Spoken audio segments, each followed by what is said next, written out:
तिला ते हे बघ, ती नाही म्हणेल, पण तू तिला जबरदस्ती प्यायला लाव. खूप अशक्तपणा आलाय तिला. थोडं लिंबू सरबत पोटात जाईल तर बरं वाटेल. नाही मिळाली तर आग्रहाने पाजा.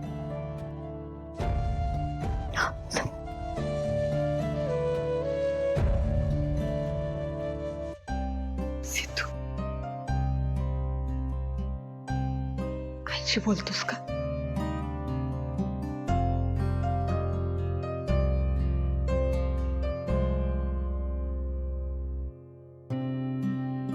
काही हवंय का? काकू, बोलायचं होतं तुझ्याशी. काय बोलायचं बाकी आता सिद्धू? एक एक आनंद देव ओरबाडून घेतोय नुसता. का झालं असेल रे असं? किती आनंदात होती माझी पोर. जावई बापूंनी तिने किती स्वप्न पाहिले असतील. मला कळत नाही, माझ्या पोरींच्या आनंदाला कायम दृष्ट का लागते रे?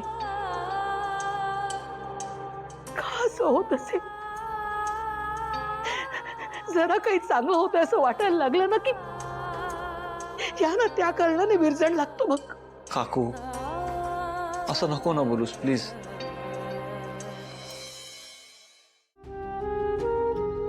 जान्हवीला परत होऊ शकतं ना बाळ.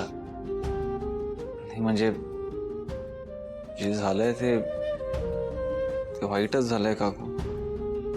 पण काकू, तू नेहमी म्हणतेस ना की देव जे काही करतो ते चांगल्यासाठीच करतो. त्याच्याकडे काही ना काहीतरी योजना असतेच.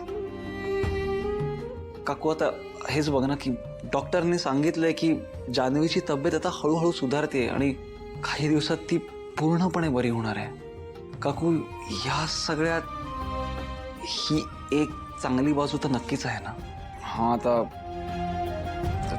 जे घडलं ते का घडलं, ते कसं घडलं, आपल्याबरोबरच नेहमी असं का होतं? काकू, हा विचार करण्याची ही वेळ नाही आहे ना. आणि काकू, मुळात खचून जायची तर मुळीच नाही आहे. काकू, जर तुम्हीच असं खचून गेलात तर मग जान्हवीला कोण सांभाळणार? काकू, तिला तुमची खरंच खूप गरज आहे. आणि काकू, जान्हवी या सगळ्यातून तेव्हाच सावरेल जेव्हा तिला तुझ्या चेहऱ्यावर आशेचा किरण दिसेल. काकू, हे सगळं करण्याची जादू फक्त आणि फक्त तुझ्यात आहे. ना माझ्यात, ना भावना मॅडमच्यात, ना कुणाच्यात. फक्त आणि फक्त तुझ्यात. काकू, जान्हवीला हा विश्वास द्यायला हवा